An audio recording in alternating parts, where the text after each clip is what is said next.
চলে গেছে পুরনো বছর 2024, এসেছে নতুন বছর 2025।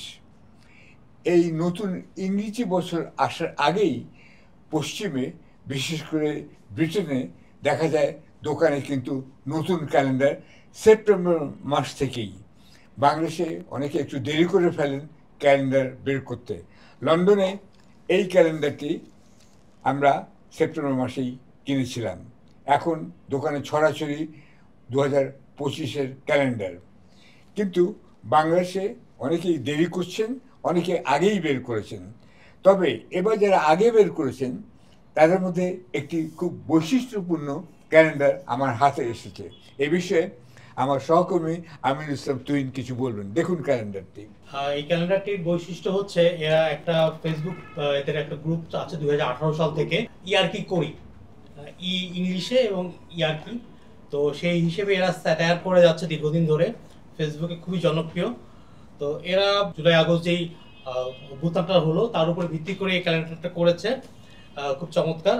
তো মাহমুদ ভাই, আমাদের মাহমুদুজ্জামান ভাই, উনি গ্রাফিতি নিয়ে অনেক কাজ করেছেন। তো গ্রাফিতি নিয়ে যদি আপনার মতামতগুলি এখানে তুলে ধরেন। খুবই সুন্দর একটি প্রোডাকশন। এবং আমার এখানে একটু বলে নেওয়া ভালো যে গত 15 বছরে আসলে বাংলাদেশের কার্টুনের চর্চাটা একেবারেই কমে গিয়েছিল। একটা সময় পলিটিক্যাল কার্টুন কিন্তু এই অঞ্চলে খুবই গুরুত্বপূর্ণ ছিল, স্পেশালি সেই পাকিস্তান আমল থেকেই এরশাদ বিরোধী আন্দোলন যেটা হয়েছে সেখানেও কিন্তু কার্টুন খুবই গুরুত্বপূর্ণ ভূমিকা আমরা সাপ্তাহিক জায়দিনে পৌঁছে গেলে অনেক কার্টুন ছাপতাম, প্রচুর কার্টুন ছাপা হতো। এবং জায়জাদিনের কভার যদি আমরা হিসেব করি সেটাও কিন্তু এক ধরনের স্যাটায়ারের বিষয়গুলো নিয়ে আসা হতো।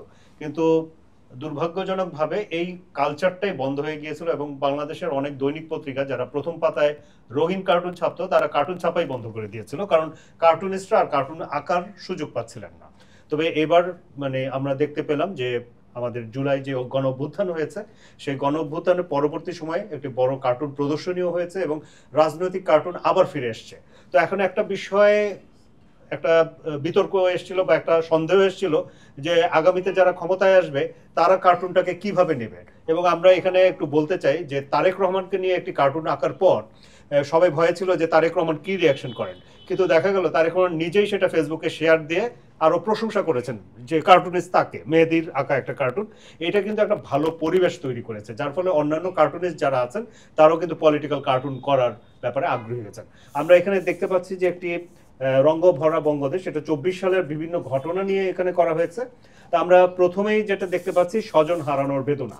এই কথাটা আসলে একটা আইকনিক কথা হয়ে গেছে এবং আইরনিও হয়েছে। কারণ কি? কারণ আমরা জানি যে যখন জুলাই হত্যাকাণ্ড ঘটছিল সেই সময় মেট্রো রেলে কিছু দুর্বৃত্ত আগুন দিয়েছিল এবং কারা দিয়েছিল সেটা আমরা পরেও জেনেছি। মেট্রো রেল এবং বিটিভিতে কিছু ভাঙচুরের ঘটনা ঘটে। সে সময় তৎকালীন প্রধানমন্ত্রী তিনি যারা মারা গেছেন বা যারা হসপিটালে ছিলেন তাদের বাড়িতে বা তাদের হসপিটালে না গিয়ে তিনি গিয়েছিলেন বিটিভিতে এবং তিনি সেখানে গিয়ে বলেছিলেন যে আমি স্বজন হারানোর বেদনা বুঝি। তো এটার সাথে এই কার্টুনটা আসলে হয়েছে এবং অনেকে এটাকে কুমিরের কান্না হিসেবে দেখিয়েছেন। এবং আমরা পথে যে গ্রাফিটিগুলো দেখেছি সেখানে অনেক জায়গায় কুমিরের ছবি আঁকা হয়েছে, যে কুমির কান্নাকাটি করছে এবং এটাকে বলা হচ্ছে কুমিরের কান্না। আরেকটি এখানে দেখা যাচ্ছে যে নাটক কম করো প্রিয়, এটা খুবই একটি জনপ্রিয় ডায়লগ হয়েছে এবং তরুণরা এই কথাটা খুবই ব্যবহার করেন। নাটক কম করো প্রিয় মানে হচ্ছে যে যে কথাটা বলছে এটা একদম প্রহসন, যেটা বললো একটা কিন্তু সেটা তিনি মানলেন না বা করলেন না, তিনি একটা মিথ্যা কথা বললেন। এবং এই বিষয়ে আমরা দেখতে পাই যে যে চরিত্রটি এখানে দেখা যাচ্ছে তিনি সবচেয়ে বেশি এই কাজটা করেছেন এবং তাকে নিয়েই কিন্তু দেয়ালে এই লেখাটা বেশি লেখা হয়েছে যে নাটক কম করো প্রিয়। এটা আমার ফেভারিট। এবারে যদি আবার দিনে নাটক রাতে আটক, এটা খুবই গুরুত্বপূর্ণ। কারণ আমরা জানি যে জুলাইয়ের শেষ প্রান্ত থেকে বারবার বলা হচ্ছিল যে ছাত্রদের সাথে এক ধরনের সমঝোতা করা হবে, আন্দোলনে যারা আছেন তাদেরকে ডাকা হচ্ছে আপনারা আসেন।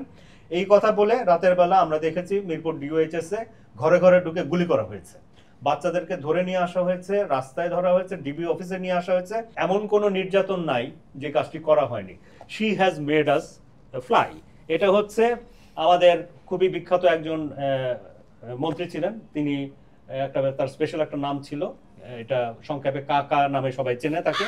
তো তিনি এই কথাটা বলেছিলেন, শি হ্যাজ মেড আস উমুক, শি হ্যাজ মেড আস তুমুক। এটা বলতে বলতে এখন প্রত্যেকটা জায়গায় এটা কিন্তু দেয়ালে লেখা হয়েছে she has made us fly fly, মুরব্বি মুরব্বি উহু উহু। এটা এটা খুবই ইন্টারেস্টিং। এটা আপনারা জানেন যে এখানে এই যিনি করেছেন তিনি হচ্ছেন কুমিল্লার একজন খুবই একজন আলোচিত মৌলভী। উনি এই কথাটা বলেছেন। এটা কখন বলেছেন? তিনি একটা ওয়াজ মাহফিলে ছিলেন, সেই সময় একজন বয়স্ক ভদ্রলোক সেখান থেকে উঠে যাচ্ছিলেন। তো তিনি চাচ্ছেন যে তার কথা এই ভদ্রলোক শুনুক। তিনি তাকে বললেন মুরব্বি মুহুব্বি উহু হু।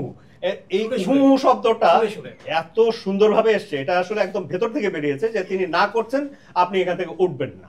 বর্তমান সরকারের প্রধান ডক্টর ইউনূস তিনিও কিন্তু একজন মুরব্বী, তারা যথেষ্ট বয়স হয়েছে।